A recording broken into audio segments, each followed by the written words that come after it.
Buenas tardes, muchachos y muchachas. Vamos a iniciar la actividad de la tarde de hoy, desarrollando lo que es la segunda clase virtual del curso 5282, de este segundo cuatrimestre de 2021.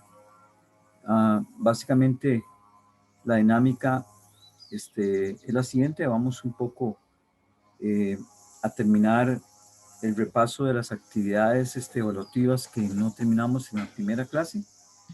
Segundo, vamos un poquito a escuchar algunas dudas relacionadas con el trabajo que están desarrollando y que entregan de mañana en 8, el día 27 de junio.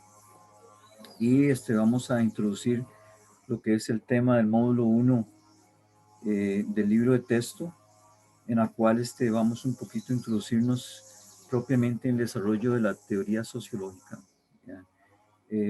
Y los aspectos más importantes que tenemos que conocer de ella para eventualmente en las próximas tutorías puedan desarrollar ya propiamente el tema relacionado con la expertise de conocimiento y formación que están ustedes llevando en su carrera propiamente.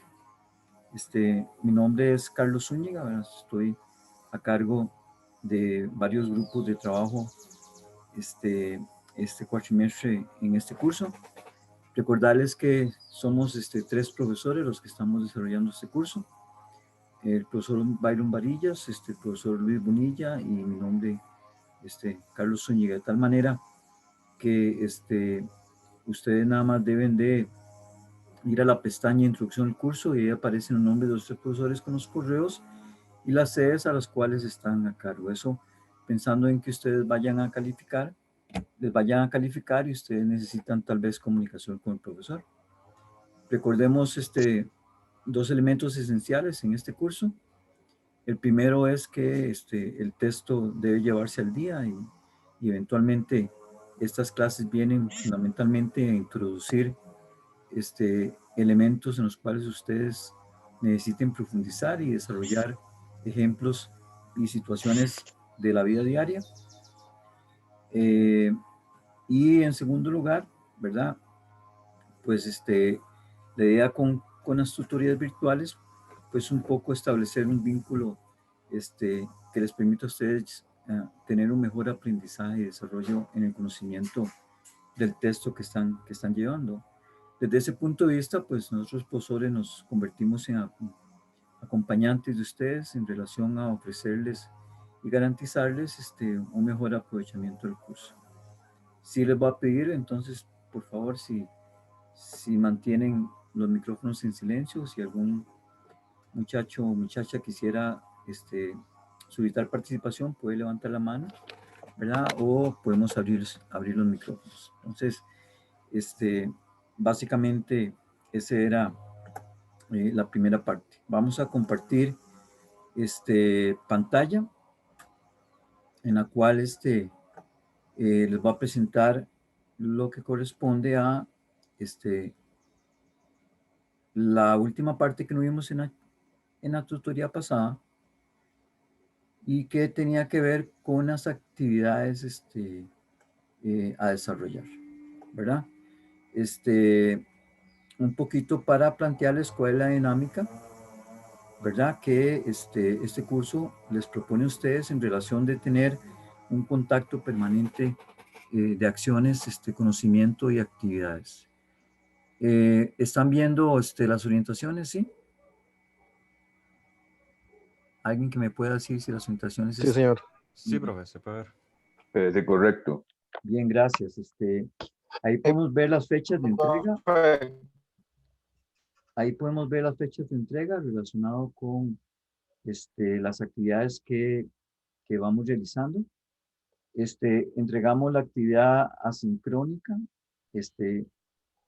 que fue el foro sobre el tema sociología y criminalidad, aporte crítico, que se entregó el domingo pasado. Ya algunos tienen la calificación, hay veces la calificación tarda un poquito más porque lo que hacemos es acumular de 2 en 2 las actividades como están planteadas en el curso. Es decir, Las actividades que les planteamos a ustedes son básicamente de 3 semanas, en las cuales en esas 3 semanas de trabajo hay una tutoría, hay una actividad tipo foro de discusión temática, en la cual esperamos los aportes personales, y luego una actividad grande que tiene un valor importante, un puntaje importante, en la cual sí se espera un poquito más de ustedes. En esta semana están desarrollando del 14 al 27 de junio la actividad sincrónica de investigación documental, que son políticas de Estado para la seguridad ciudadana, enfoques preventivos e intervención,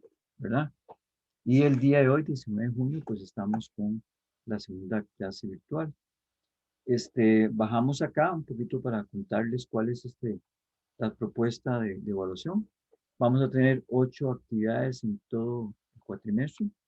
En este momento, ya les comenté, estamos desarrollando la segunda actividad, de tal forma que el domingo entrante, cuando ustedes entreguen esa actividad, estaríamos ya cumpliendo una cuarta parte de lo que es las actividades evaluativas del curso. O sea, de ahí que es importante pues que traten de hacerla pues lo más conciso y lo más responsable posible, en función de que si tienen un valor importante.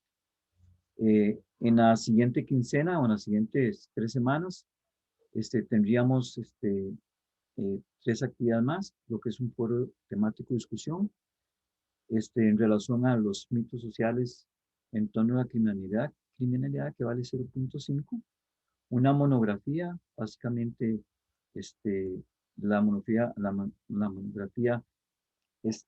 habla de violencia social y sus manifestaciones. Sí quiero decirles, muchachos, que todas esas temáticas se desarrollan con base en los textos del libro, no es meterse en internet y decir lo que internet dice al respecto, sino que ustedes tienen que leer fundamentalmente la teoría del curso para hacer una interpretación de lo que es la temática que se está pidiendo desarrollar este, específicamente en ese momento. Es decir, si hablamos, digamos, en la próxima actividad grande, que es la monografía sobre violencia social y sus manifestaciones, estamos hablando de hacer un estudio de campo, ¿verdad? Basado en algún ejemplo de la realidad nacional, y a partir de eso hacer una interpretación sociológica de ese tema, ¿verdad?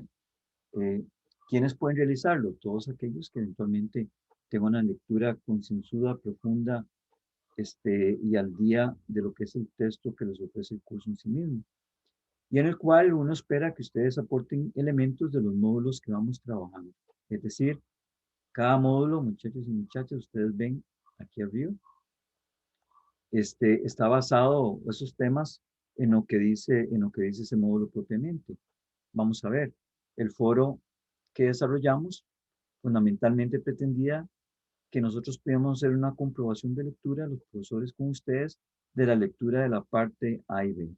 Es decir, si ustedes no aportaron elementos de la parte sociológica en las 3 preguntas que les hicimos, sobre qué es sociología, cuál es la relación de la sociología con las ciencias sociales, cuál es la importancia que para la sociología tiene, que para las ciencias policiales tiene la sociología, pues eventualmente el puntaje no fue el que se esperaba, ¿verdad? Sí es importante decirles que los foros tienen un valor pequeño, ¿verdad? Y que está conformado de 2 partes. Una parte en la cual ustedes desarrollan una exposición de la teoría del curso, ¿verdad? Y algún aporte personal en relación que se les pide a esa teoría. Y segundo, que ustedes hagan una réplica a los estudiantes de los temas en los cuales otros compañeros pueden abordar. Y en eso sí quiero hacerles claro, muchachos y muchachas, porque en eso los profesores sí estamos de acuerdo. Una réplica no es manifestar que ustedes están de acuerdo con lo que otro compañero dice, que el 99% así se manifiesta, sino una réplica tiene que ver con una respuesta fundamentada en relación a la temática que el compañero plantea. Es decir, no se trata únicamente de la contestación, sino se trata de poder ampliar, profundizar, y abordar un poquito el tema que el compañero o la compañera en el foro manifestó. Entonces, por lo menos esas son las expectativas que nosotros tenemos de los foros, de que sea un centro de discusión, sea un centro de análisis, sea un centro crítico, de temáticas críticas que ustedes van a abordar el día de mañana como profesionales. Algunos ejemplos que puedo dar de los foros que nos llegaron esta semana al respecto, ¿verdad? Eh, no únicamente era basarse en la teoría, sino que específicamente la idea era poder hacer algún aporte de tipo personal en relación a esa relación de las ciencias policiales con la sociología y para qué sirve. Si bien, digamos, no tiene un valor muy alto, que son 5 puntos, en total sí los 4 foros tienen un valor de 20 puntos. Ahí, digamos, está enfocado básicamente a la comprobación de lectura, que nosotros como profesores sepamos que ustedes están leyendo y que aportan elementos de ahí. Algunas cosas formales del foro y de los trabajos. Es importante para los muchachos y muchachas que están entrando a la UNED o que están conociendo el uso de las plataformas. Hay un espacio en cada actividad para enviar el foro y a partir de eso se crea una dinámica interna en la cual ustedes pueden contestar a diferentes compañeros. Me sucedió que algunos compañeros me escribían directamente a mí lo que es la respuesta del foro. Yo eso lo tomo como bien. Lo que pasa es que el compañero que me envía a mí directamente a través, digamos, del foro general, en la pestaña número 1 de introducción al curso, o a mi correo personal, esos compañeros y compañeras que lo hacen así, tienen la desventaja que no pueden hacer una réplica, ¿verdad? Y al no hacer la réplica, ahí pierden 2 puntos.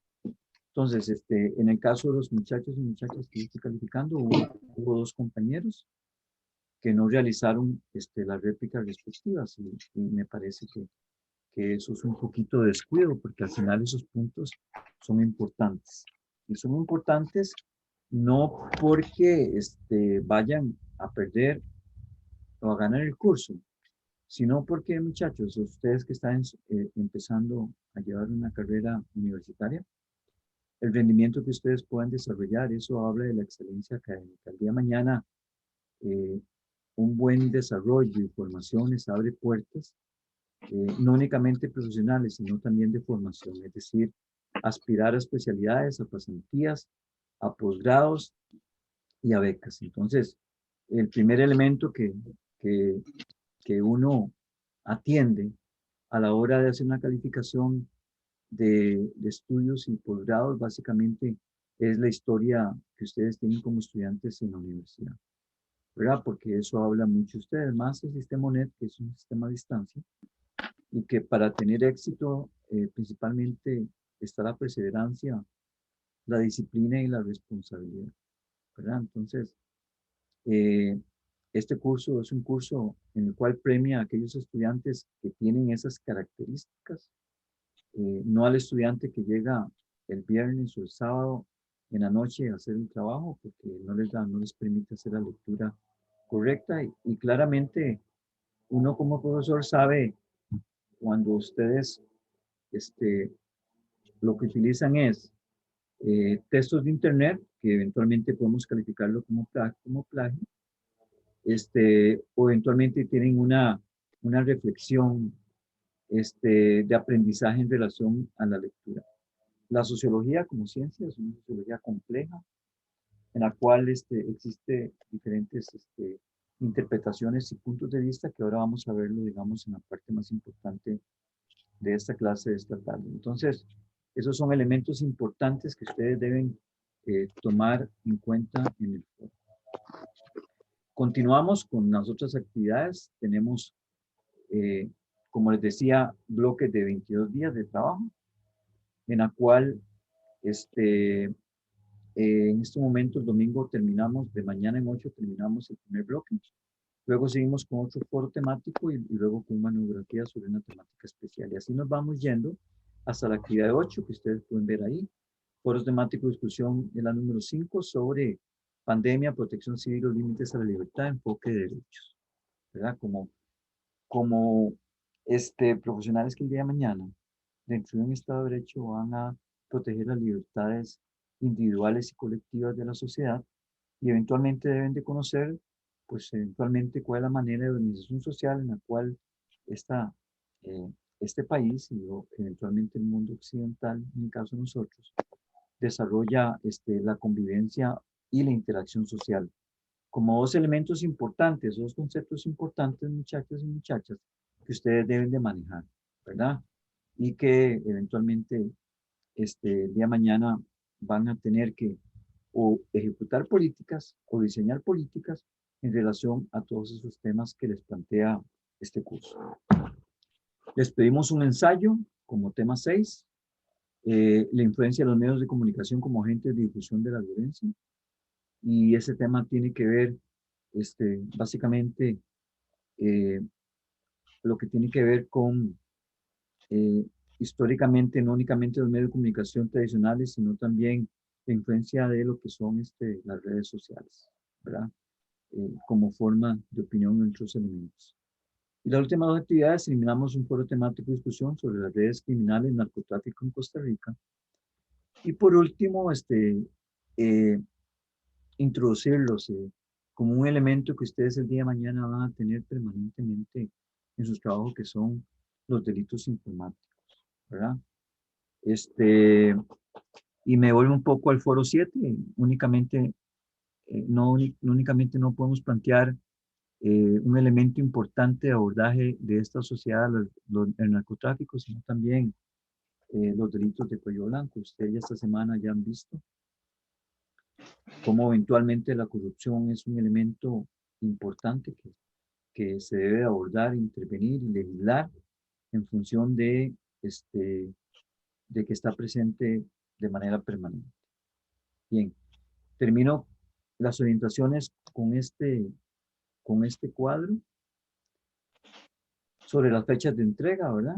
En las cuales les manifesté que cada 22 días se plantean así. 13 de junio se entregó el foro de discusión, 27 se entrega el segundo trabajo y así nos vamos yendo.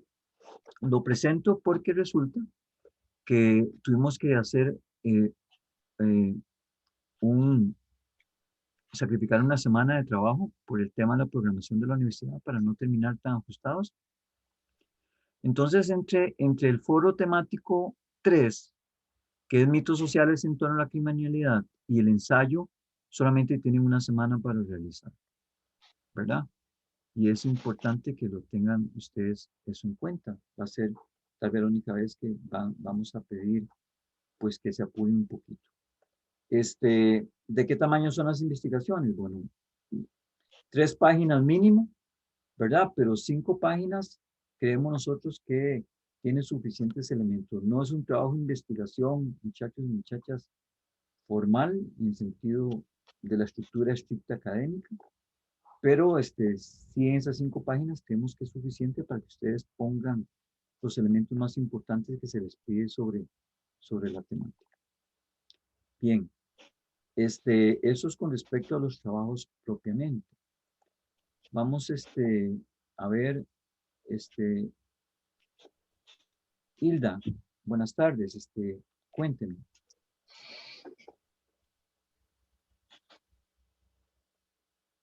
¿Me escucha, Hilda?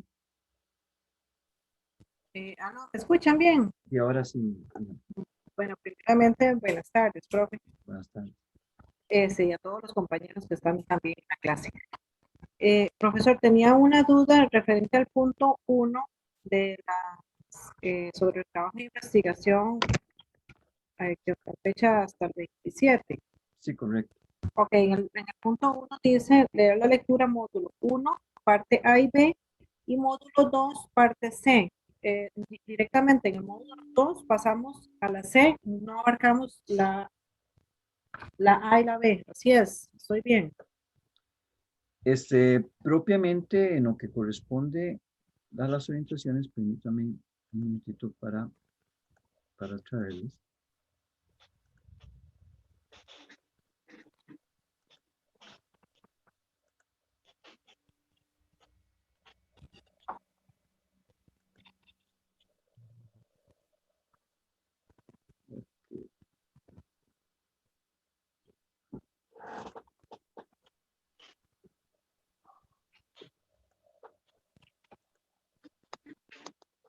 Es que el internet está un poquito lento.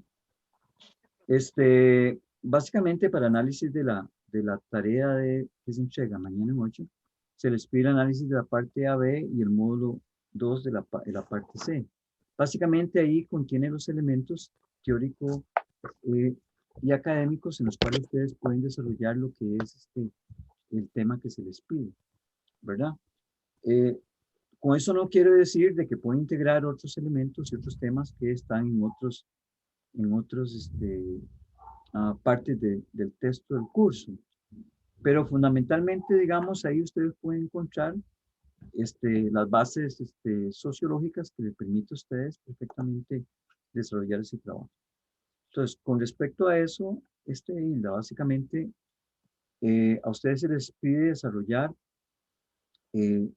4 elementos dentro de ese trabajo de mañana en 8 a partir de lo que es un estudio bibliográfico de Internet. Primero, ¿cuál es la política nacional en materia de seguridad ciudadana? Recordemos que hay una política nacional que se planteó en el año 2010 y hasta el 2021, ¿verdad? Que fue desarrollada por las Naciones Unidas junto con el gobierno de Costa Rica. Y a mí me interesa que ustedes la conozcan, si es que todavía está vigente, ¿verdad?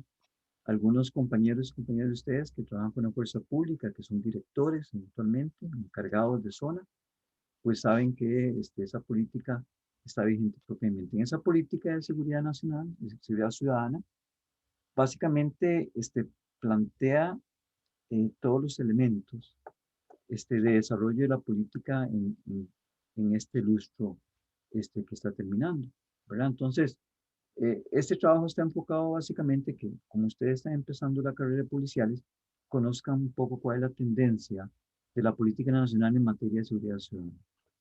El segundo elemento, ¿verdad? Tiene que ver con los enfoques de prevención que se aplican en la actualidad. Eso los apoya el módulo 3, ¿verdad? Del curso.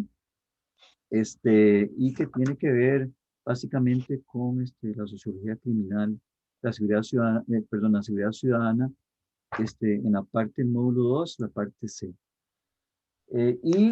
Y un poquito lo que son los enfoques de intervención más utilizados tanto para la atención de la delincuencia como para la represión de las protestas sociales, ¿verdad? Se les pide además un comentario crítico acerca de la eficacia de esas políticas y su impacto en la sociedad del aporte que la teoría sociológica le ofrece en el texto del curso. Entonces, en ese último elemento, pues lo que queremos es un poco que ustedes den su opinión a raíz de la teoría, de lo que leyeron acerca de lo que son las tendencias nacionales en el abordaje de lo que es la criminalidad. Como un elemento introductorio al tema propiamente que va a abordar el profesor dentro de un mes aproximadamente con ustedes. Importante con ese trabajo, 2 elementos importantes. El trabajo no lleva portada ni lleva introducción, básicamente porque ustedes al enviarlo en el apartado de la plataforma a uno le llega con el nombre de ustedes. Entonces, dentro de las 5 páginas que se les pide máximo, ¿verdad? De 3 a 5 páginas, la idea es que pongan ahí todos los elementos. No es necesaria introducción, ya conocemos que es el trabajo, ni portada. Y importantísimo presentar el trabajo en formato literario, ¿verdad? Ahí les envié yo en la plataforma un resumen APA de cómo hacer citas, cómo plantear las referencias bibliográficas, y tiene que ver ese formato de manera importante para poder evitar los plagios y las copias, y lo que es lo que es la información que aparece en Internet. Es decir, si vamos a utilizar información de Internet, tiene que aparecer las citas correspondientes y las referencias. Recordemos que en APA se citan las referencias únicamente aquellos documentos en los cuales se utilizan, ¿verdad? Y por último, con respecto a este trabajo, decirles que la calificación o la rúbrica de calificación de esos 20 puntos califica no únicamente el manejo del estudio y la investigación bibliográfica, con la calidad de la información que ustedes van a adquirir, sino también el que hayan utilizado el formato APA y también el que hayan utilizado la teoría sociológica para interpretar, digamos, principalmente la parte del punto D de la tarea que se les está pidiendo. Bien, Hilda, ¿le pude responder? Sí, sí, sí, profesor, excelente. Muchísimas gracias. Esperemos que todo salga bien y podamos cumplir las expectativas. Fundamentalmente lo que nos interesa a nosotros como profesores es no es la forma, sino el fondo. Es ir pudiendo, ir midiendo con ustedes el avance del conocimiento del tema y a partir de eso hacer una réplica con ustedes acerca del avance de dicha información. Bien, entonces en esta media hora que llevamos, ya un poquito vimos lo que son las actividades académicas de evaluación, y lo que es la tarea del 27 de junio. ¿Algún compañero o compañera que tenga alguna duda o pregunta de estos temas formales?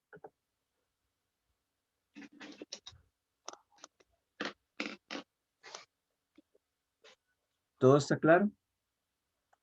Ok, ofrecerles, como la vez pasada, si tienen problemas de conectividad, pueden comunicarse con el profesor vía correo y resolver con él eventualmente la entrega de un trabajo que no se pudo enviar a tiempo, eh, o alguna situación que necesitan resolver al respecto. Bien, no tengo preguntas, no hay comentarios adicionales. Yo, profe. Sí, señor. José Antonio, dígame. No, Leonardo. Ah, Leonardo. Sí, profesor, que yo como averiguo en cuál, digamos, cuál es el número de sede en la que yo estoy. Yo estoy en la de Palmares, entonces busqué, no puedo encontrar cuál es el número de sede mío. Ah, ok. Te tenés que meter propiamente a la página net y ya aparecen las sedes con su número. En todo caso, yo le escribo ahora y le digo cuál sede pertenece a usted. Ok, Yo tengo muchísimas gracias. acá,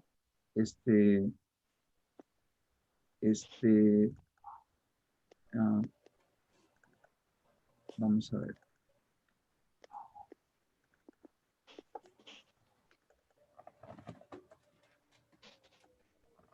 Bien, ¿alguna otra pregunta más? ¿Quién levantó la mano? José Andrés Zúñiga. José Andrés. Sí, buenas tardes. Sí, señor. Mire, yo quería hacerle una consulta, profesor, Sí, señor. referente al primer trabajo que entregamos, Ok. bueno, al foro. Sí, señor.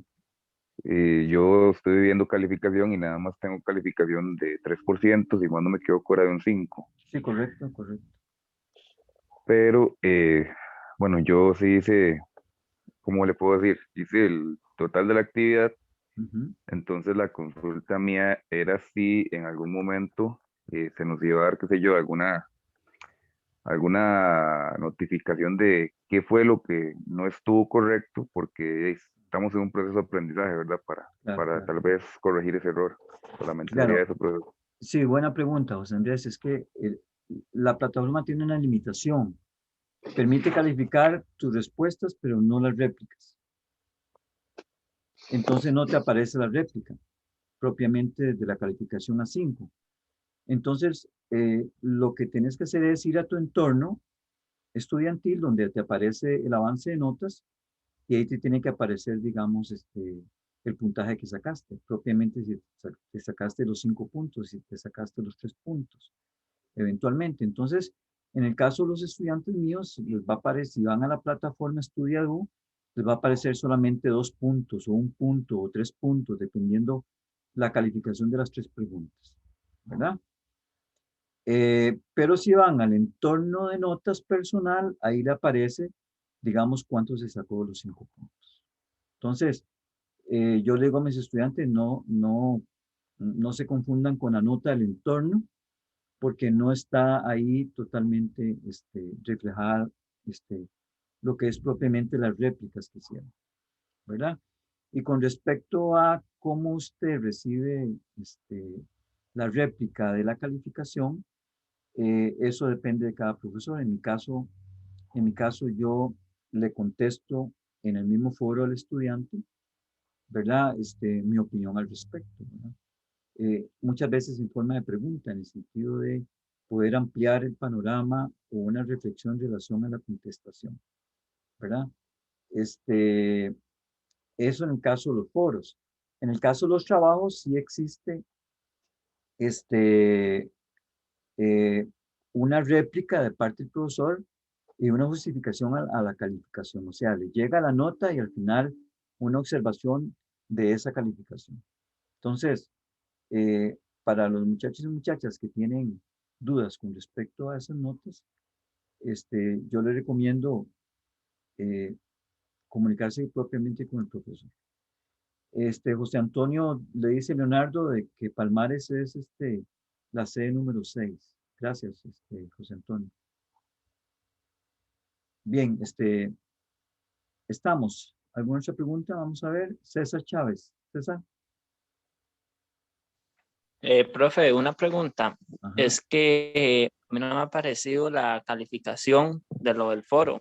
Ajá. Para averiguarme eso. Al principio les planteé de que eso depende del profesor. Yo por lo menos subo de 2 en 2.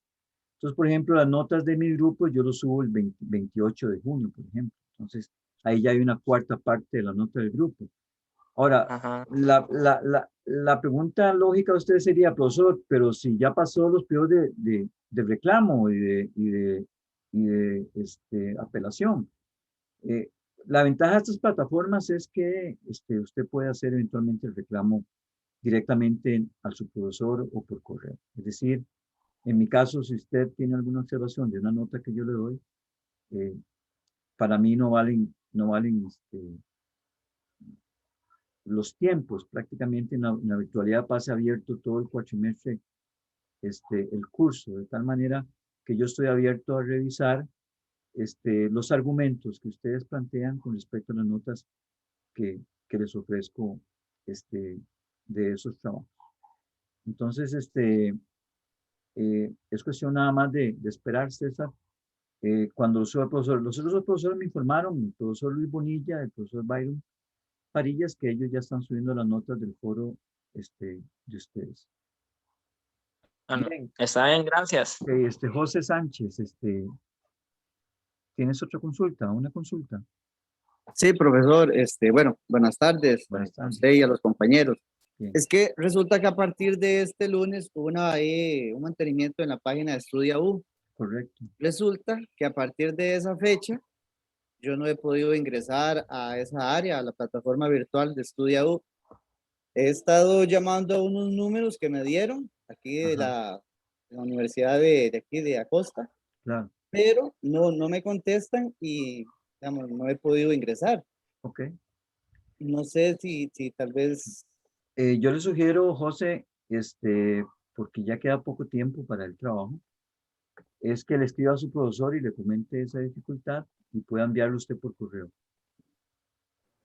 ¿verdad? Y si necesita usted, digamos, cuáles las indicaciones del trabajo, nada más las pide por correo y se le envían por correo. Verá, el tema es que muchas veces la plataforma le falla a algunos lugares o a algunos estudiantes. Por eso es que se ofrece a ustedes diferentes correos de los profesores de la cátedra de sociología, si es que la plataforma no está funcionando. O sea, lo que quiero decirles es que si bien no pueden entrar a la plataforma, hay otras maneras de poder hacerlo. Entonces, para que lo pueda resolver así, José, Disculpe, profesor. comuníquese con su profesor. Es para decirle algo al compañero, que yo Sí, Leonardo. no estoy seguro si fue en la plataforma de Estudia U como usted, pero a mí no me dejaba entrar, digamos, antes, y lo que hice fue cambiar la contraseña y ahí se me dejó entrar. Entonces podría intentar eso. Cambiar la contraseña, lo puse literalmente la misma contraseña que tenía antes y sí me dejó entrar. Entonces puedo intentar eso. Ok, me parece válida la observación y la pregunta porque todos estamos aprendiendo de lo que es estos espacios de tecnología actual. Eso básicamente porque la universidad anteriormente trabajaba con la plataforma Moodle, ¿verdad? Que eso era un poquito diferente a esta. Ahora la universidad está desarrollando 3 plataformas propias, ¿verdad? Aprende U es una de ellas, Estudia U y los cursos sean diferentes plataformas, de tal manera que esto es un aprendizaje. Esperemos que pronto podamos unificar, ojalá, las 3 plataformas. Y una de las solicitudes que estamos haciendo los profesores, muchachos y muchachas, es que, a propósito de la consulta del compañero anterior, de las notas, es que una vez que nosotros califiquemos en plataforma, se pase el entorno de notas de ustedes automáticamente. Eso todavía no está conectado, es un paso que tenemos que hacer por aparte nosotros, pero esperemos que con el tiempo pueda resolverse ese vínculo que se necesita hacer. Bien, media hora estaba destinado para desarrollar la parte inicial de lo que son dudas y consultas del desarrollo del curso. Entonces vamos a empezar propiamente lo que es la materia de esta tarde. Vamos a compartir pantalla para que me ayuden ustedes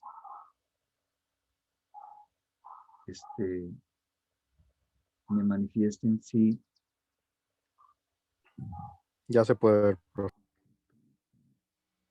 vamos a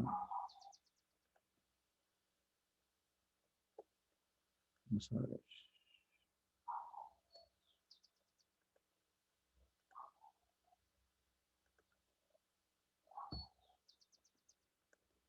Ok, es importante para empezar tema un poquito hablar de lo que es sociología y de dónde surgió la sociología.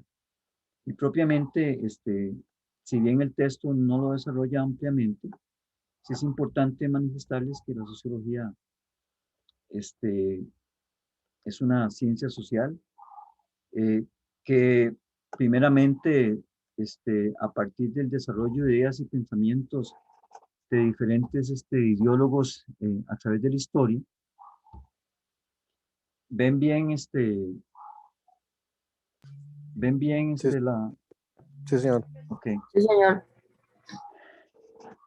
Empezamos a conformar desde lo que es la parte de la sociología, una teoría propia, ¿verdad? Eventualmente, en la UNED ofrecemos el curso de Fundamentos de Sociología, que ya salió del programa propiamente, lo cual introducía en lo que es el programa de Ciencias de Humanidades, de Estudios Generales, un inicio de lo que es la interpretación de las realidades sociales en nuestros países. De tal manera que empezaron históricamente a reflexionar diferentes pensadores e ideólogos acerca de la manera en la cual los seres humanos se relacionan. Y en eso es importante hacer la primera observación con la tarea y con el foro, ¿verdad? La sociología no estudia la conducta de las personas, ¿verdad? Y muchas veces se nos confunde con la psicología.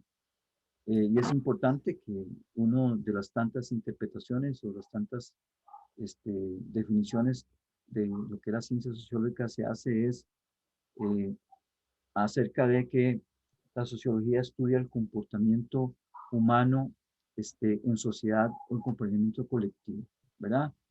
Y desde ese punto de vista, pues surgen una serie de ideas y desarrollo de pensamiento histórico acerca de cómo se formaron las sociedades, ¿verdad? Entonces, la primera pregunta que se nos hace como personas es si los seres humanos somos seres sociales. ¿Qué piensan ustedes? ¿Alguien que quiera ayudarme? Buenas tardes. Y quiera participar. Somos los seres humanos seres gregarios, como decía Aristóteles. Buenas tardes, ¿lo que me escucha? Sí, lo escucho. Bueno, yo pienso que sí, que somos totalmente sociales, ¿verdad?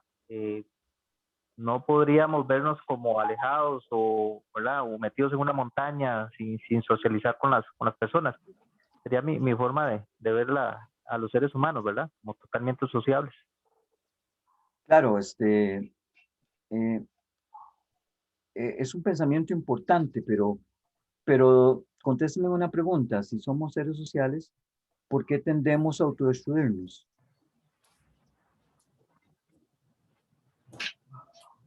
¿Alguien que quiera ayudarme a desarrollar la idea?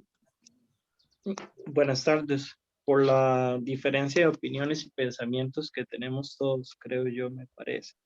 Y no logramos entender cuando, bueno, muchas veces no logramos entender cuando una persona piensa diferente a nosotros. Y más allá de eso, no la respetamos. Entonces, de ahí se tiende a generar conflictos que, como ya hemos visto, a través de la historia terminan en guerras, ¿verdad? En situaciones muy... ¿Y cómo moldeamos ese pensamiento? ¿Cómo moldeamos esa visión de mundo? O sea, ¿cómo es que cómo construimos ese escenario de vida que nos enfrenta en conflicto o en diferencias a otras personas o otras sociedades? ¿Qué piensan ustedes? Yo pienso que lo primero es el respeto, más allá de cualquier cosa, ¿verdad? Respetar las opiniones ajenas. Correcto, pero dígame una cuestión con respecto a ese comentario. Los israelíes están respetando a los musulmanes. ¿Qué se impone ahí?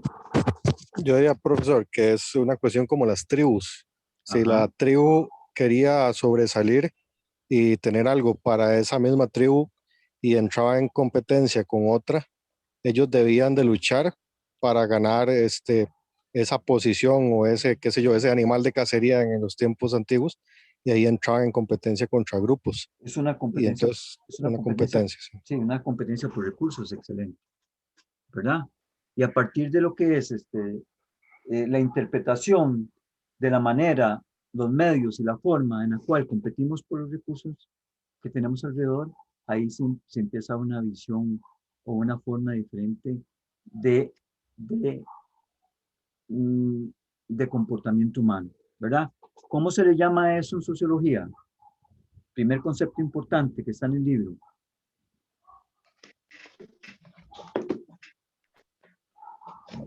¿Alguno que me ayude con ese concepto? Eso se le llama en sociología interacción social, ¿verdad? Y también se le llama sociabilidad. Elementos importantes de cómo, digamos, vivir la vida en sociedad. De tal manera que la conformación de diferentes formas de actuar, de pensar, de mirar y de sentir, pues conformamos una identidad común. Y eso forma las sociedades modernas actuales, ¿verdad? En eso estamos de acuerdo. Entonces las diferencias surgen y se resuelven de diferentes formas. Y aparecen diferentes interpretaciones de por qué se da el conflicto. Otra pregunta, muchachos y muchachas. ¿La violencia es inherente al ser humano? ¿Alguien que me pueda contestar esa pregunta?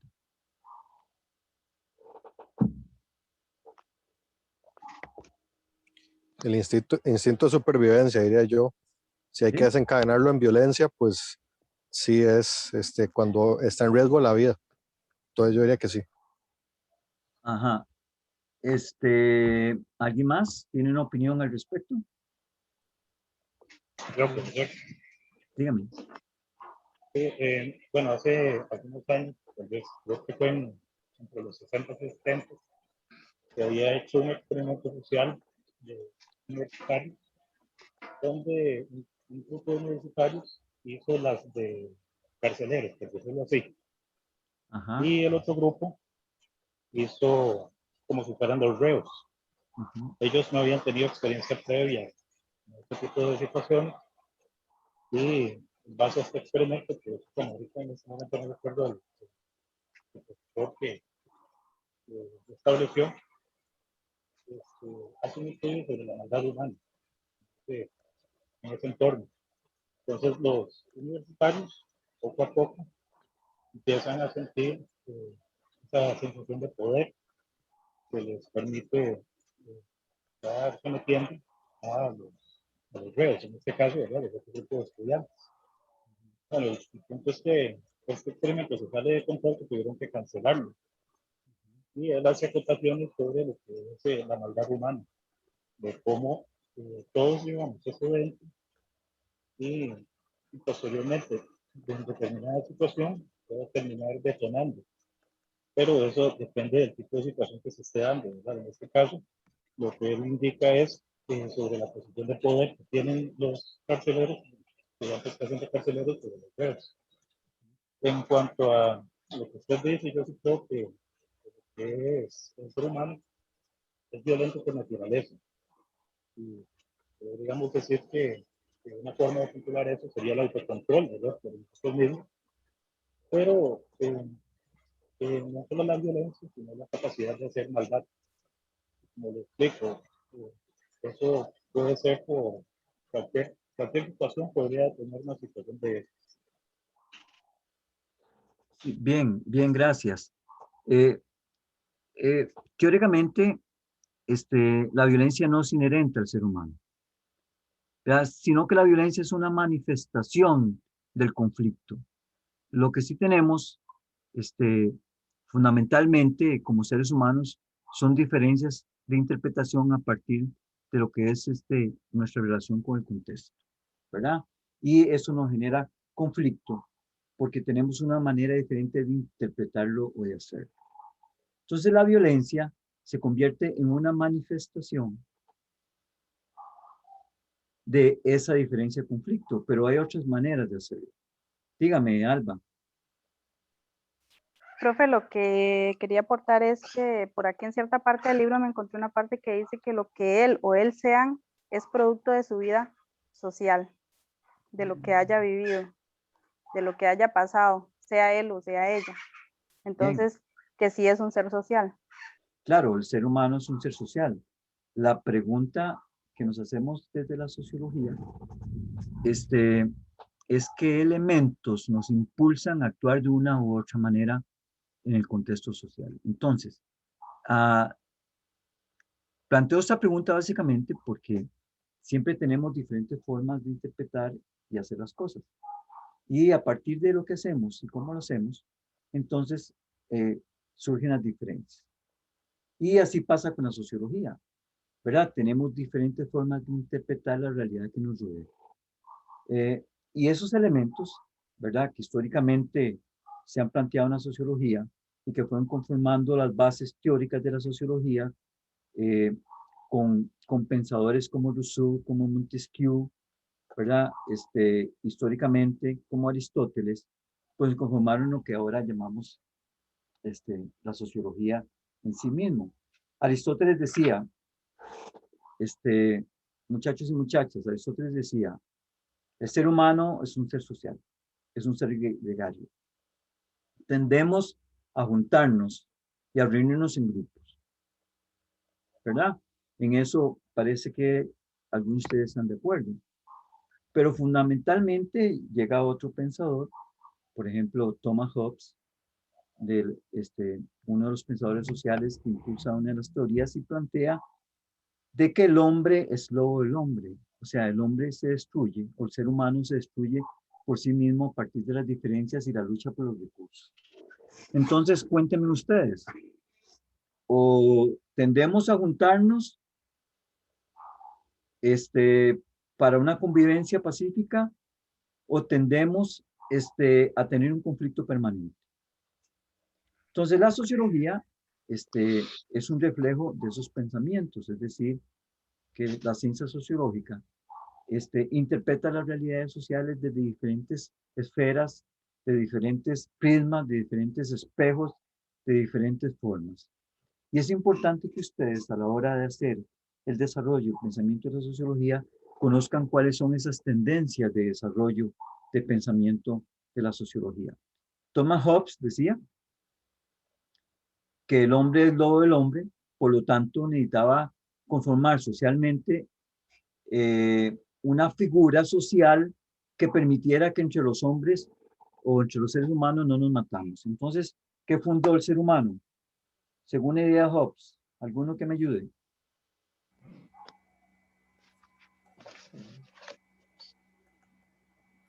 Hobbes decía que había que construir un árbitro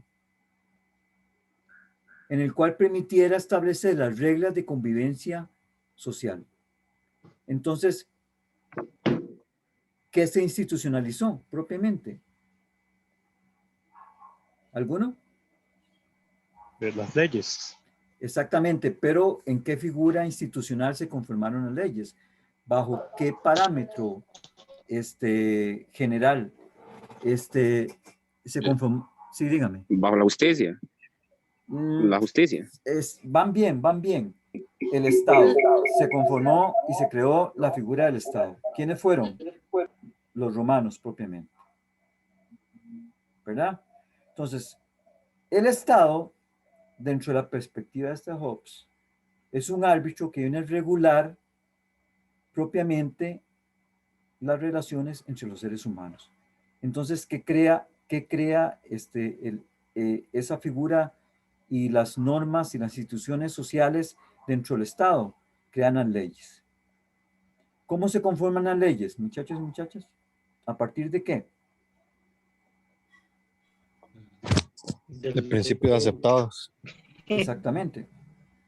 Eso significa de que una norma que se establece como aceptada por toda la sociedad se regulariza y se escribe y se constituye en ley propiamente.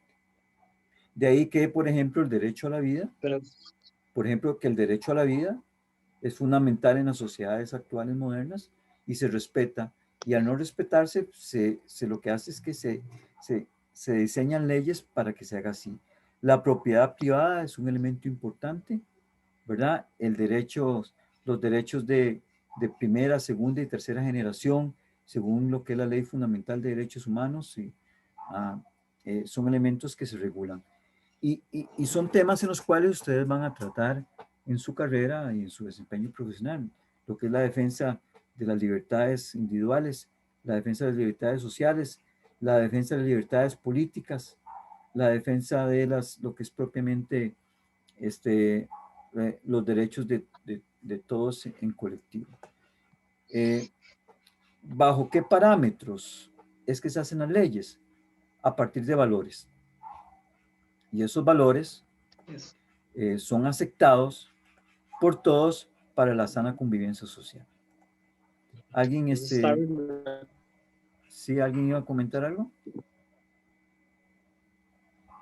No, que eso está relacionado como con la axiología. Sí, la axiología, correcto.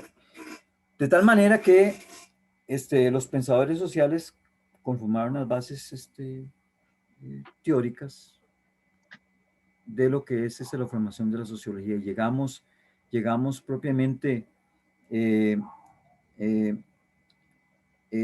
a que la ciencia social, propiamente la sociología, se conformó a partir de necesidades específicas, ¿verdad?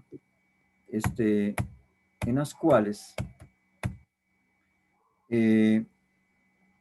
las cuales para que sea ciencia social debe tener dos elementos importantes. Un objeto de estudio específico, ¿verdad? Que aquí lo ven, ¿no?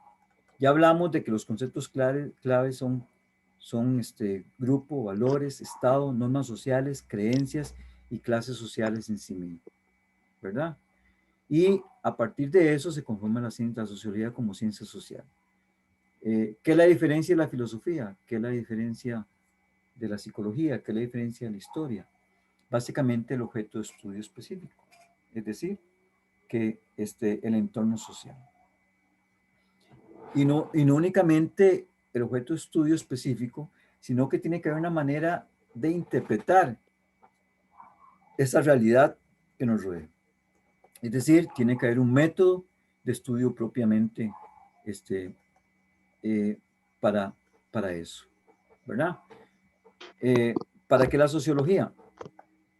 La sociología, según el texto que nos plantea el curso, propiamente, ¿verdad? Es saber para controlar lo social.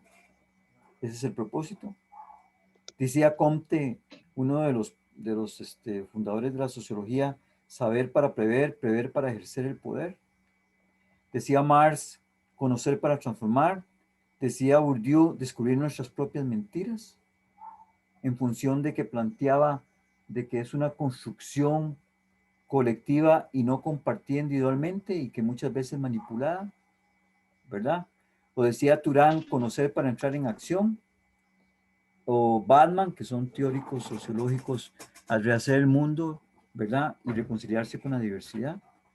Pero fundamentalmente la sociología nos lleva a conocer, analizar y moldear la realidad humana. Es decir, es una herramienta para toma de decisiones. Y de ahí es donde nace el vínculo con las ciencias policiales, ¿verdad? ¿De qué nos sirve la sociología? Fundamentalmente como herramienta de trabajo, como herramienta de interpretación a las realidades que nos rodean. De ahí que, por ejemplo, en las orientaciones planteamos temas gruesos, temas grandes, importantes, con el fin de que ustedes conozcan esa realidad humana desde lo que es la perspectiva de las ciencias sociales. Bien.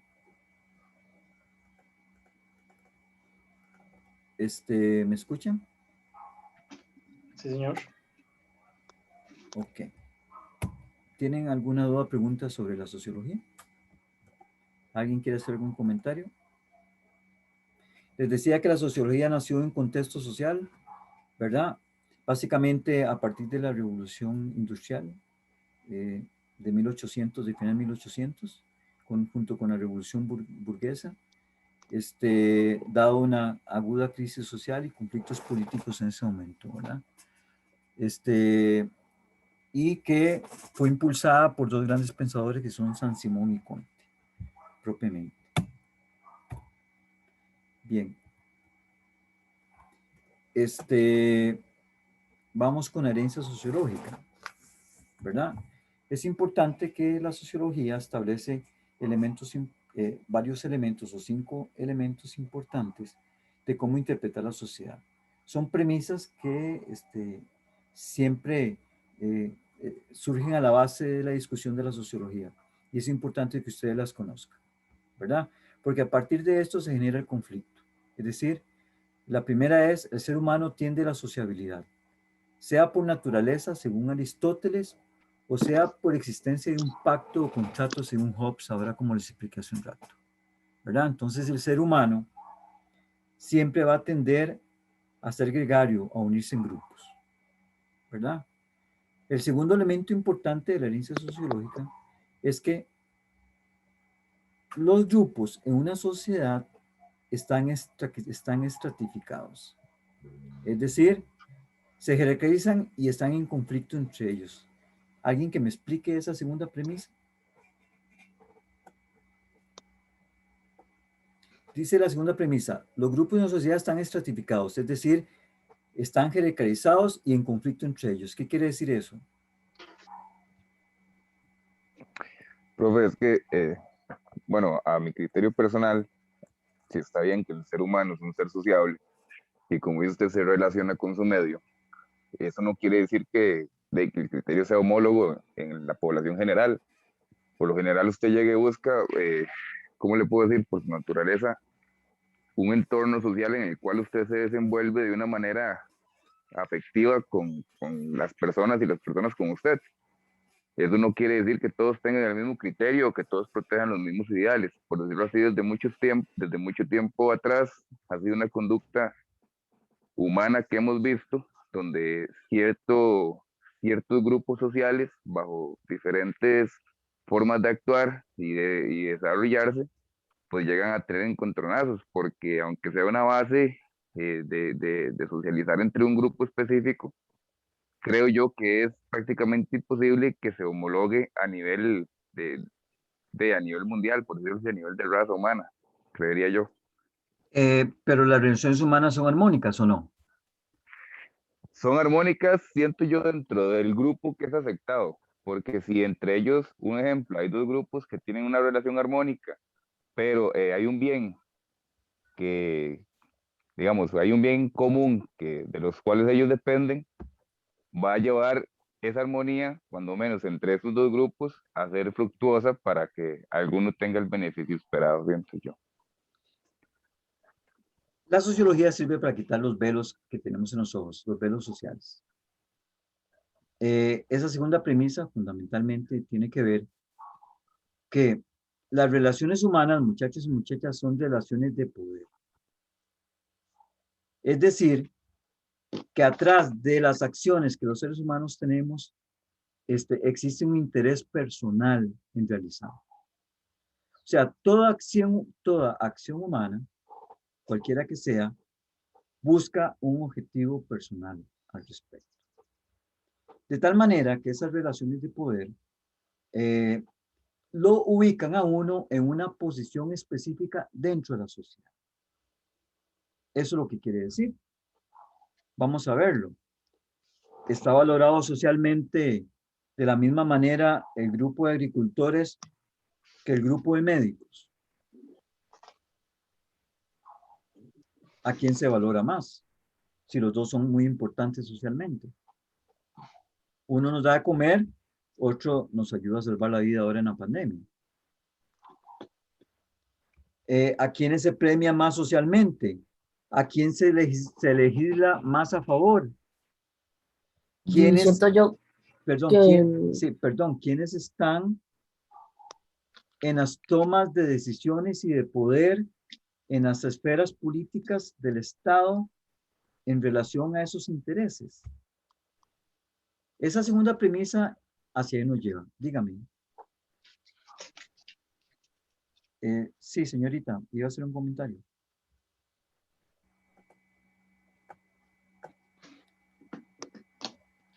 Hilda, iba a hacer un comentario. Sí, profesor, lo quería poner, digamos, ahora con el tema de las precandidaturas presidenciales. Podrá llegar a poder la persona que tenga la facilidad económica para pagar el monto que los partidos políticos cobran. Más sin embargo, pongamos el ejemplo de un campesino, tiene todas las buenas intenciones. Tal vez es una persona que estudió, ¿verdad? Y tiene estudios universitarios, más sin embargo su recurso económico no le da para poder llegar y cubrir los gastos en un partido político. Entonces, sí está bastante, hay unas jerarquías muy marcadas en la sociedad, ¿verdad? El que más puede, el que más tiene, siempre va a estar por encima del que menos recurso económico tenga para poder subir o avanzar. Aunque las intenciones de uno sean más buenas y las de otros sean tal vez ya negociadas, porque hay de todo, ¿verdad? Sí, excelente, Hilda. Básicamente lo que esta premisa nos plantea es que existen intereses atrás de grupos específicos que están conformados en un estrato social y que eventualmente crean presión social y acceden a espacios de poder y de decisiones a nivel del Estado para imponer sus intereses, ¿verdad?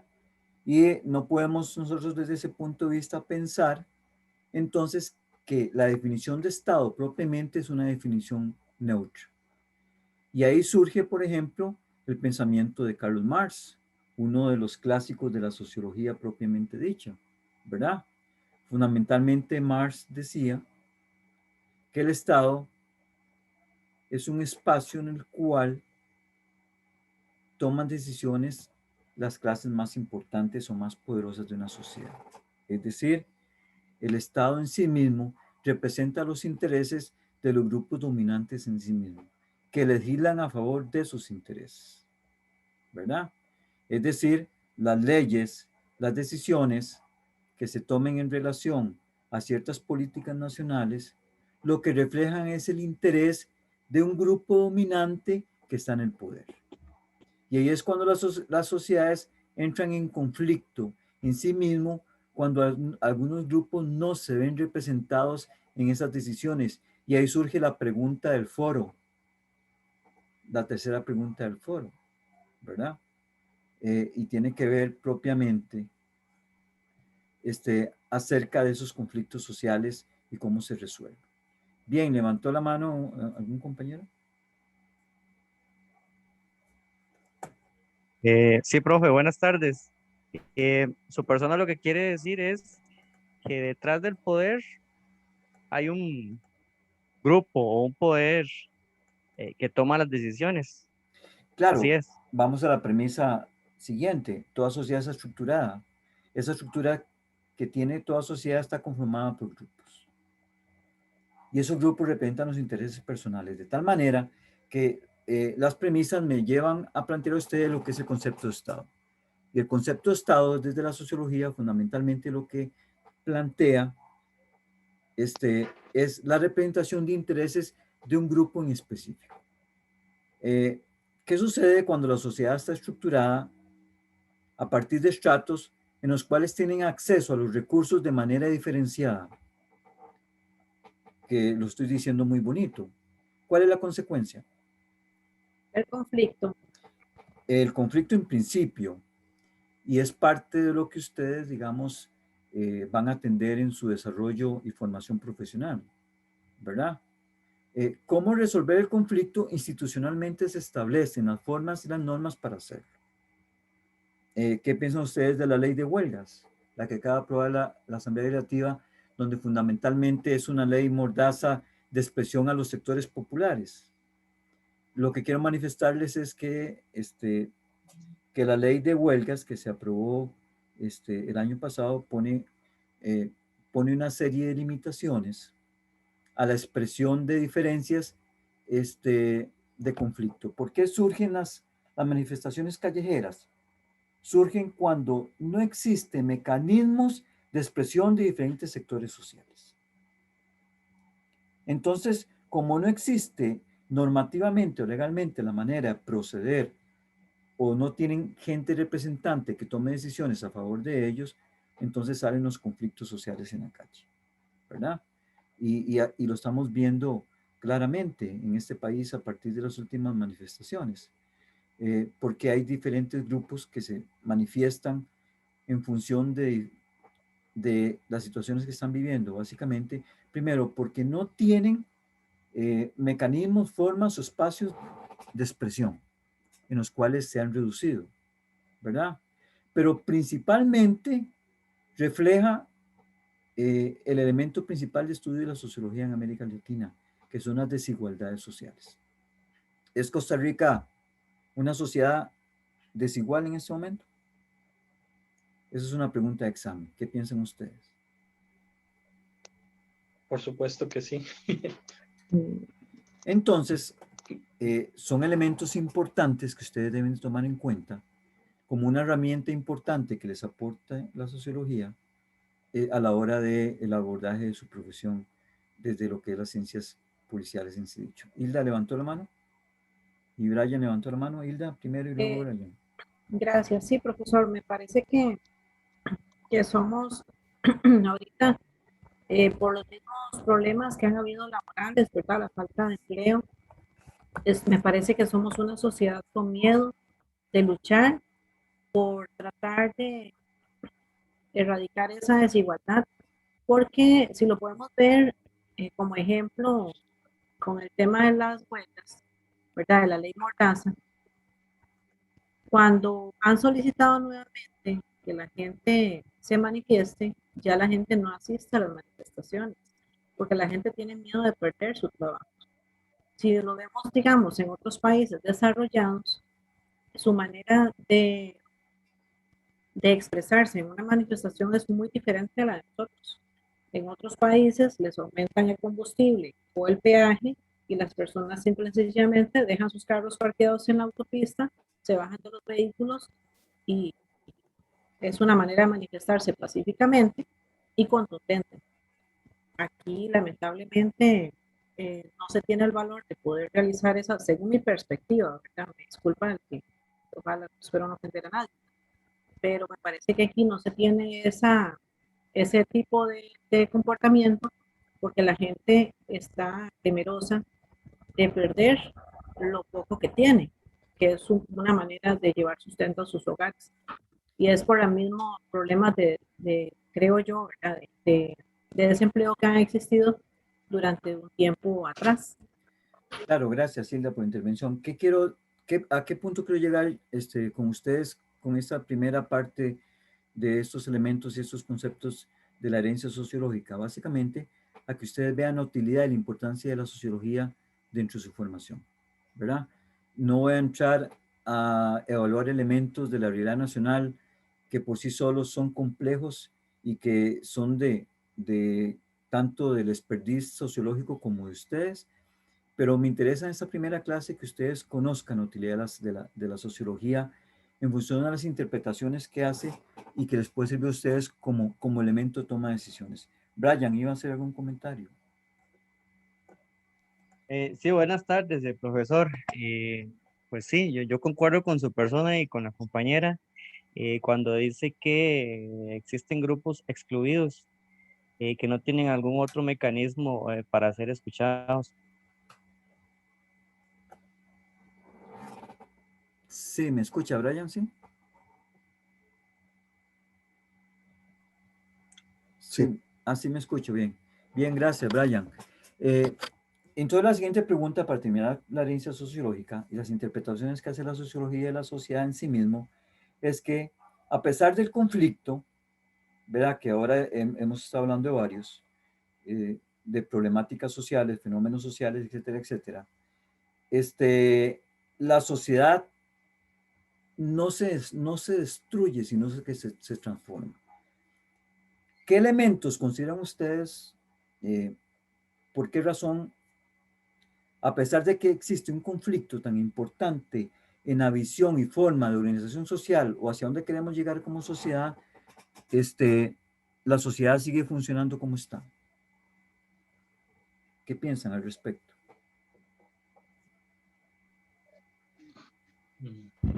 Yo, profesor. Sí, señor. Creo que hasta el momento no se ha realizado un cambio o una transformación significativa. Me podría poner como ejemplo desde 1948 cuando se volvió el ejército. Todavía tenemos un sistema, unas leyes que no están como muy acorde con la realidad de los tiempos modernos. Okay. Me parece que podría darse un cambio, pero no sé que sea algo que nos marque y que marque la historia como lo hizo en ese momento. Creo que algo así es lo que está haciendo falta. Excelente, excelente, Emanuel, pero ¿cómo se llama eso sociológicamente? Vamos a ver, para todos es la pregunta, ¿cómo se llama eso sociológicamente? Lo que Emanuel está planteando. Dígame, sí.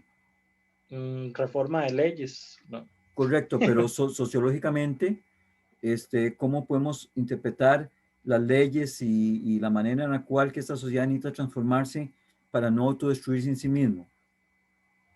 Se llama mecanismos de control social.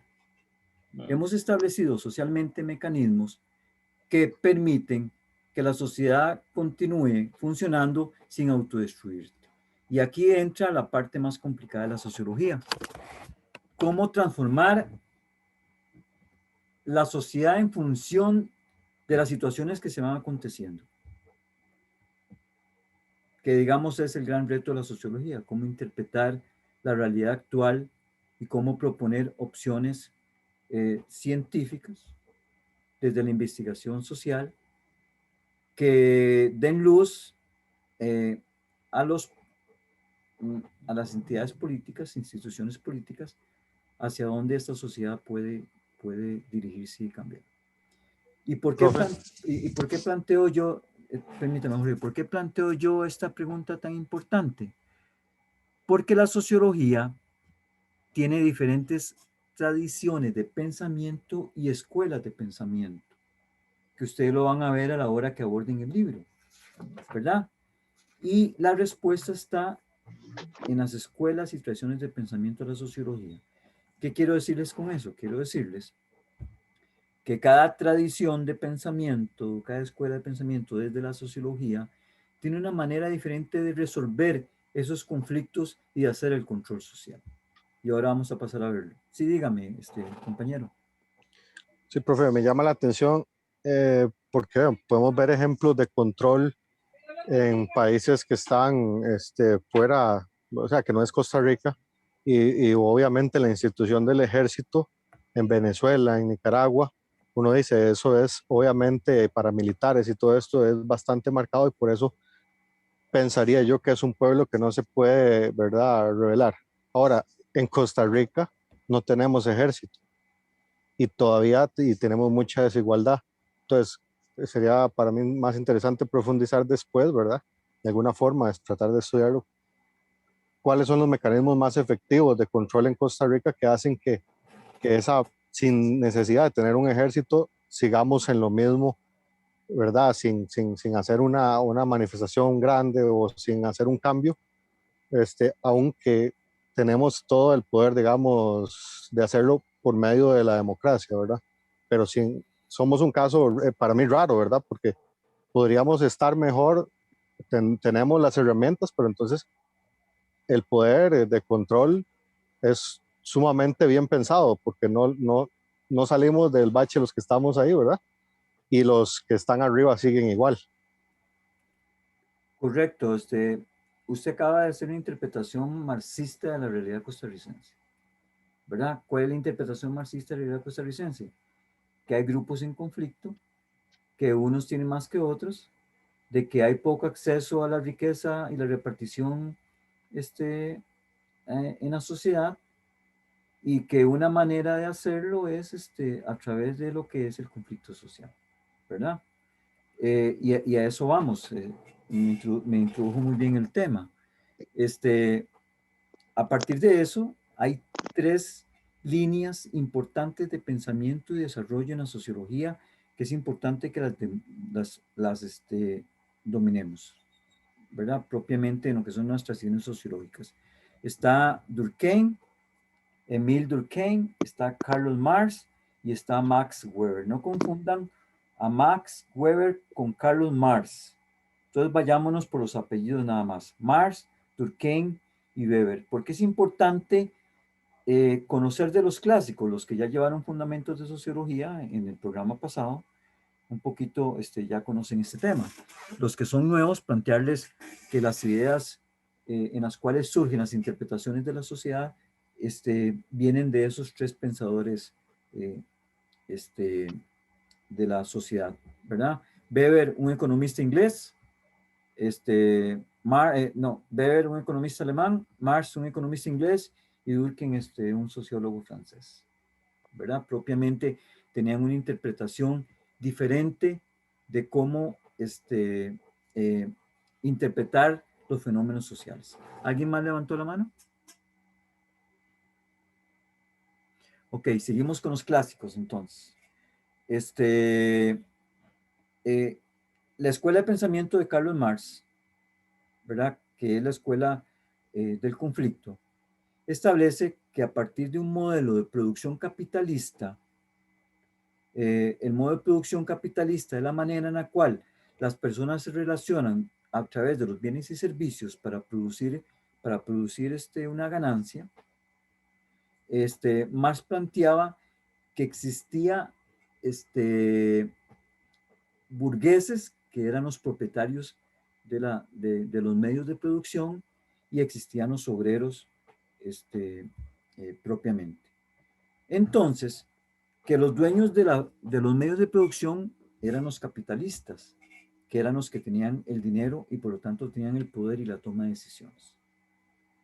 Pero que los capitalistas, eventualmente llamados burgueses, en ese conflicto y confrontamiento de intereses por los recursos, lo que hacían era explotar a la mano de obra obrera, y que por lo tanto quien le daba valor esencial a la ganancia y al trabajo de los grandes burgueses, en ese tiempo lo que se llamó la teoría liberal o los liberales, eran los obreros. Es decir, había una explotación de la mano de obra y de las personas de parte de los dueños de los medios de producción hacia las personas que no tenían los medios de producción. Bien,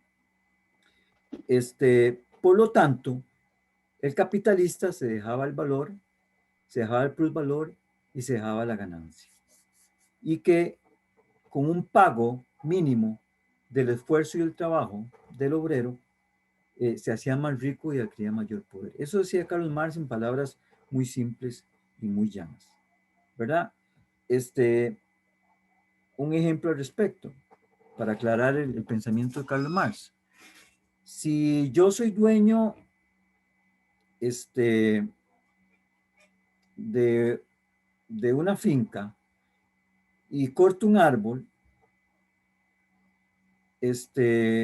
y llamo a una persona para que me cerre ese árbol y para que me haga un mueble, y ese mueble me costó, le pago 1.000 colones al que me lo hizo, pero lo vendo en 99, lo vendo en 100.000. Me gano 99.000 colones. ¿Ustedes creen que eso es justo? ¿Qué piensan Para nada. ustedes? Para nada, profesor. Bueno, eso es lo que pensaba Carlos Marx, de que los medios de producción, los medios de riqueza social, estaban en manos de pocas personas y que ellos se beneficiaban de eso a partir de la explotación de la mano de obra de la sociedad, ¿verdad? Entonces Marx plantea eso como el elemento fundamental de la desigualdad social, lo que es la explotación de los que tienen un medio de producción con los que no tienen un medio de producción, ¿verdad? Esa es una interpretación que se puede hacer del conflicto social. Y Marx planteaba que la manera en la cual se podría eventualmente corregir esa opción o esa situación era a partir de la lucha armada y la revolución. Es decir, que los de abajo quitaran el poder a los de arriba a partir de la guerra armada. Entonces, a propósito del aporte que hizo el compañero anterior sobre los conflictos que ha habido en América Latina, pues claramente muchos han sido impulsados por el pensamiento marxista, ¿verdad? En el sentido de que la manera en la cual podemos transformar la sociedad actual es a partir de lo que es la expropiación de los medios de producción a los que históricamente han tenido en nuestros países. ¿Qué piensa al respecto? Emanuel, cuénteme, ¿quiere comentar algo? Más que nada, a manera de acotación, me parece que eso también fue lo que dio origen en parte a la Revolución Rusa, la Primera Guerra Mundial, cuando se organizaron los trabajadores y derrocaron al zar y todo lo que implicaba la monarquía. Claro, pero más específicamente en nuestro contexto, Manuel, la Revolución Mexicana, 1910, ¿verdad?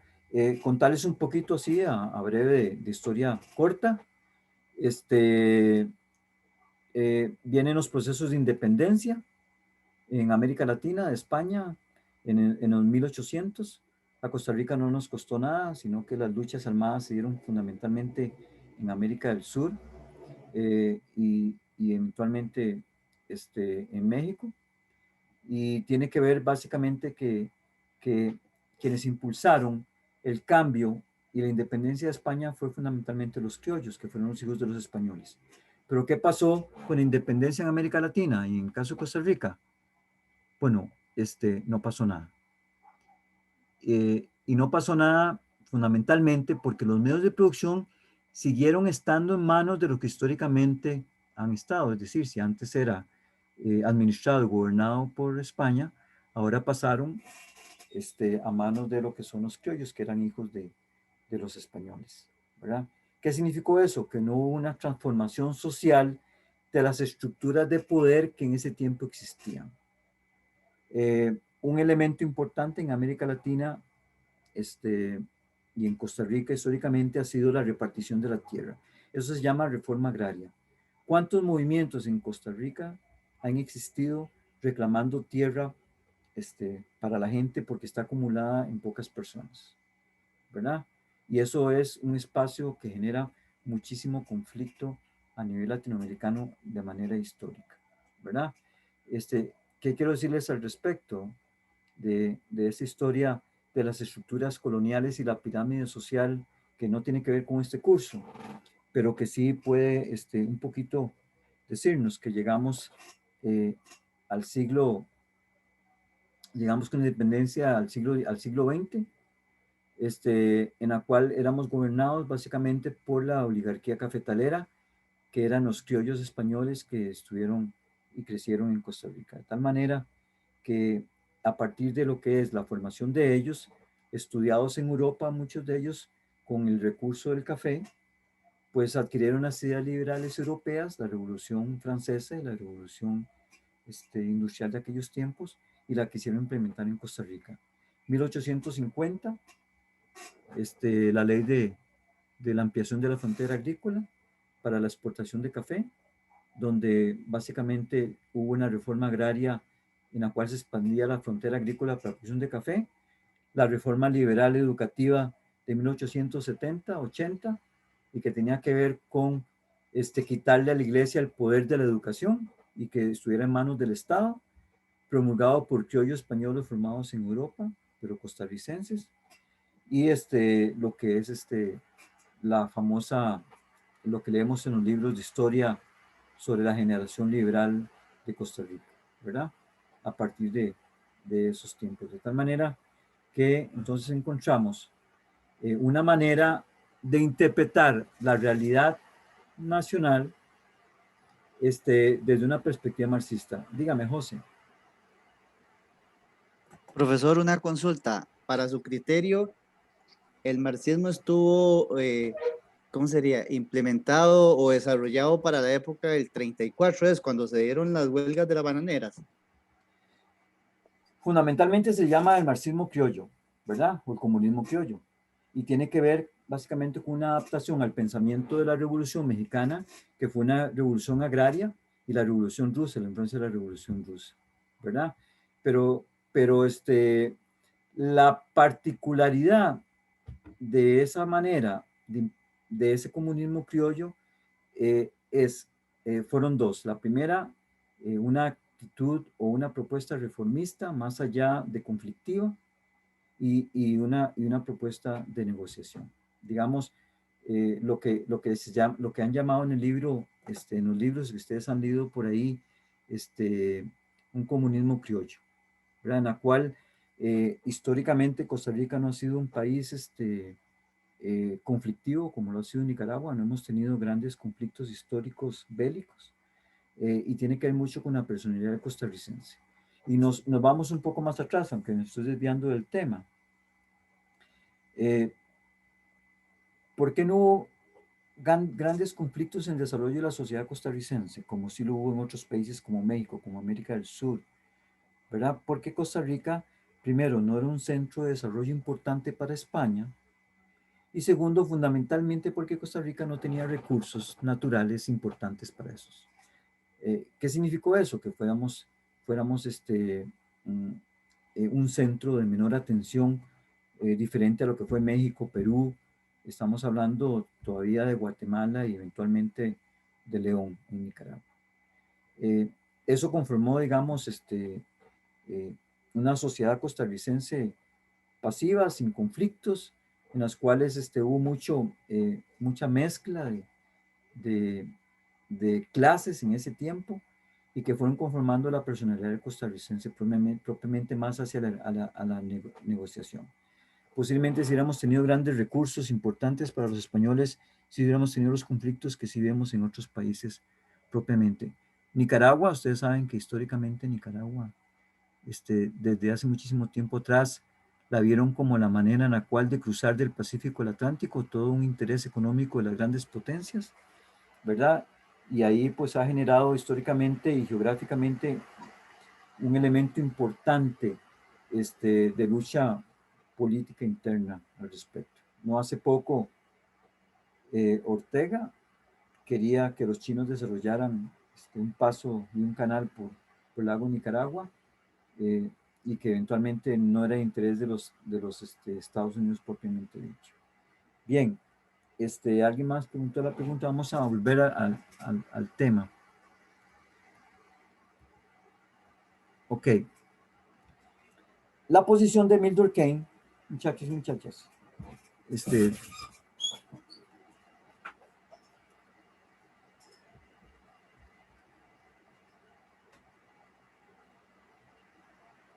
¿Aló? Sí. ¿Me escuchan bien? Sí, señor. Sí.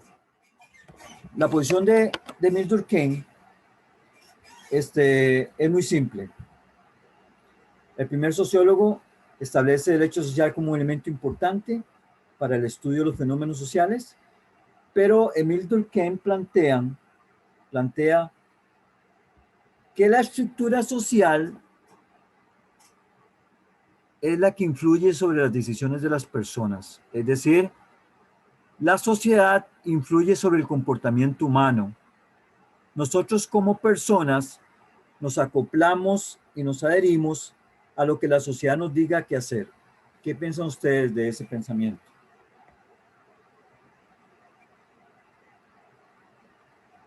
¿Ustedes creen que la sociedad nos influye en nuestra forma de pensar y hacer?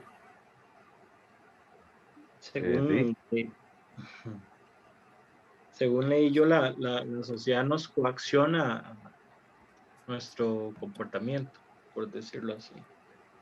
Correcto, pero ¿de qué manera? Profe, ¿me escucha? Sí, Ryan.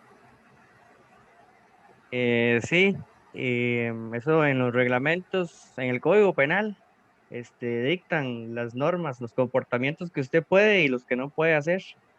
Pienso que va por ahí. Correcto. Dos levantaron una mano. ¿Quién más quiere participar? Sergio. Sí, buenas tardes. No solo lo que está estipulado en las normativas, sino lo vemos a diario también en la televisión, en redes sociales, ¿verdad? Quieren influir constantemente en los pensamientos de las personas, de nosotros, ¿verdad? Entonces, de mi parte pienso que sí, que la sociedad muchas veces nos dice o nos dicta cómo debemos de actuar o cómo quieren ellos que nosotros actuemos muchas veces. Sí, aló, sí, se cortó Sergio. Bueno, efectivamente lo que Sergio dice es lo correcto. La norma, la costumbre hace la norma. Eso es lo que dice Durkheim. Es decir, a partir de la acción continua, permanente y repetitiva, establecemos ese comportamiento como un comportamiento normal de la sociedad y lo normamos y lo hacemos ley, de tal manera que la sociedad se configura para que eso sea aplicado en toda la sociedad. ¿Qué institución social son las que se encargan de reproducir esas formas de convivencia social?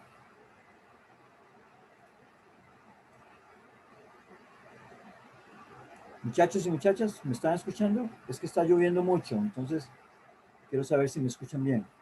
Sí, profe, sí se escucha bien. Dígame. Sobre ese tema, sobre las herramientas para vivir en sociedad, valores, creencias, normas sociales y normas legales. Correcto, eso se constituye en norma y en ley y se fundamenta básicamente en los valores que esta sociedad quiere vivir para reproducirse socialmente. Y eso es lo que plantea Emile Durkheim con las escuelas de pensamiento como la funcional estructurista más adelante, que esa no creo que la podamos ver ahora, pero que Emile Durkheim dice que a partir del estudio positivista, es decir, de la repetición de acciones, que estadísticamente se puede mostrar que es un comportamiento social, se establece como norma social y es un mandato a la sociedad para aplicarlo y usarlo. ¿Verdad? Eso es básicamente lo que nos establece. De tal manera que Emile Durkheim, promotor o propulsor de la idea de que la estructura social establece los mandatos sociales es a partir de la repetición de hechos sociales. ¿Verdad? Entonces, desde ese punto de vista, dice Durkheim, el hecho se caracteriza por ser externo al individuo, considera los hechos como cosas y ejerce una coerción social, ¿verdad? Y la pregunta que les hice es, ¿cuáles son las instituciones sociales que se encargan de reproducir eso? Sí, yo creo que la familia. Bien, ¿la familia es uno? La educación, profe. La escuela es otro, fundamentalmente.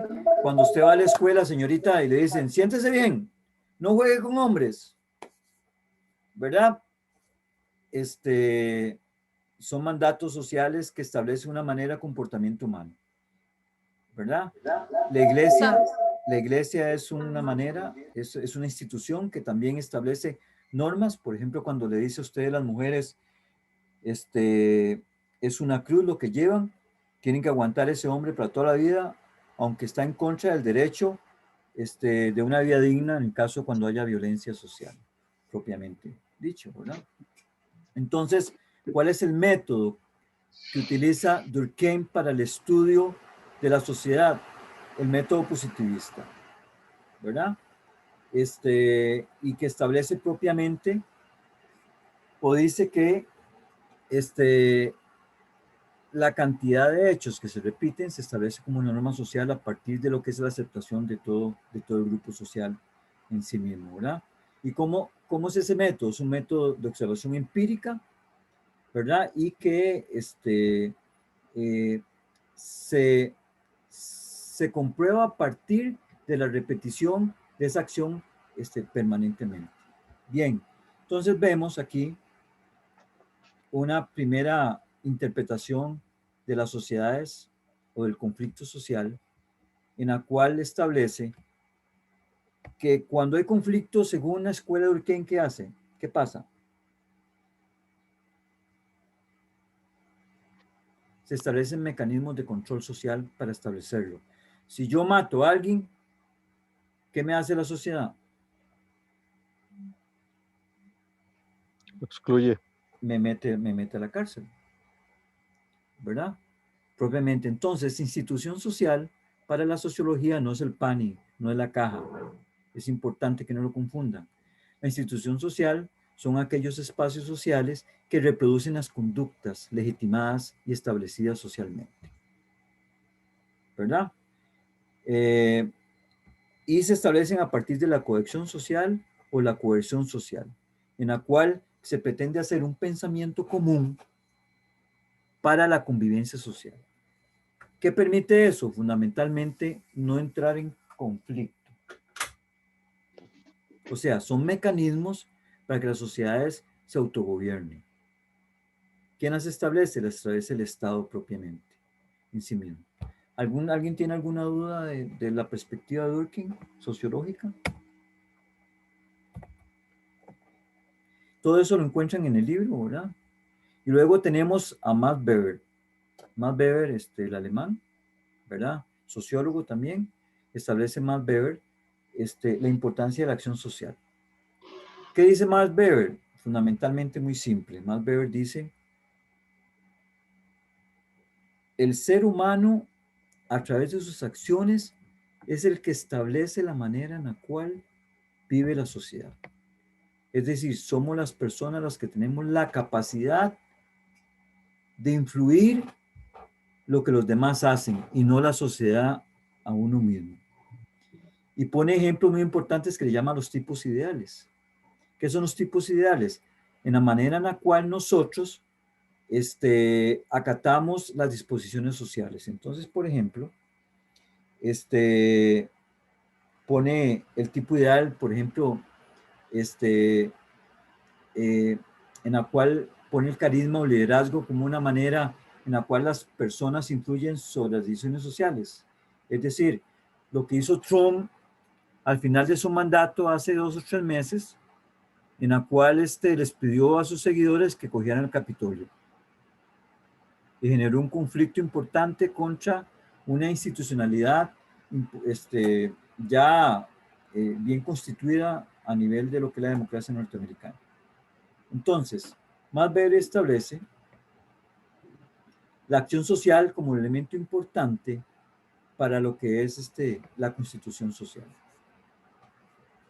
¿Alguna duda de Max Weber al respecto? Eso, si bien no entiendo, entonces hablarlo así más sencillamente depende como nosotros tomemos las cosas, digamos, por decirlo de otra manera. O sea, que nosotros podemos influir en otra persona según nuestra reacción a X o Y situación. A partir de lo que usted hace, perfectamente puede influir sobre el pensamiento y la forma de actuar de las personas, ¿verdad? Entonces es el individuo el que influye sobre el comportamiento de la sociedad. Y Max Weber pone ahí ejemplos importantes, ¿verdad? sobre lo que le llama el tipos ideales en sí mismo, que usted lo va en el libro. Los tipos ideales tienen que ver la manera en la cual se toma decisiones a partir de valores, se toma decisiones a partir de tradiciones, se toma decisiones a partir de liderazgos, eventualmente. ¿Qué quiero decirles con esto? Que ustedes, a la luz de la teoría sociológica, tienen diferentes interpretaciones del comportamiento humano. Vayamos a un tema, a un ejemplo polémico. ¿Ustedes creen que las acciones de Albino Vargas, de la NEP, son beberianas o son marxistas o son durkheimianas? Marxistas, profesor. Emanuel. Marxistas. ¿Por qué? Porque él hace un llamamiento a la, bueno, para empezar, creo que él hace un llamamiento a la revuelta social. Creo que él se basa en las injusticias que actualmente viven ciertos sectores de la sociedad o inclusive trabajadores, ¿verdad? Lo que hace referencia es a la cúpula gobernante. Siempre está diciendo repetitivamente que los que gobiernan, que la cúpula que está en el poder, que estos son los que nos controlan o los que hacen las leyes siempre a favor de ellos mismos, ¿verdad? A favor del pueblo. Claro, básicamente la ideología que está a base del pensamiento de la NEP es una ideología que establece la desigualdad social a partir de la repartición de lo que son las riquezas sociales. Es decir, hay grupos de poder que tienen eventualmente más acceso y mayor poder en esas decisiones y hay otros que no. Desde ese punto de vista, ¿cómo ustedes interpretarían el gobierno de Carlos Alvarado a partir de estas tres posiciones de Durkheim, de Weber o de Marx? ¿Quién iba a hablar? Hilda. Sí, Hilda. Lo que pasa es de que sobre don Albino creo que es un mal líder. O sea, él no ha sabido impulsar el liderazgo que según él proyecta porque no tiene inteligencia emocional y tampoco analiza a la sociedad como muchos líderes anteriores movieron masas, en mi opinión. Sí.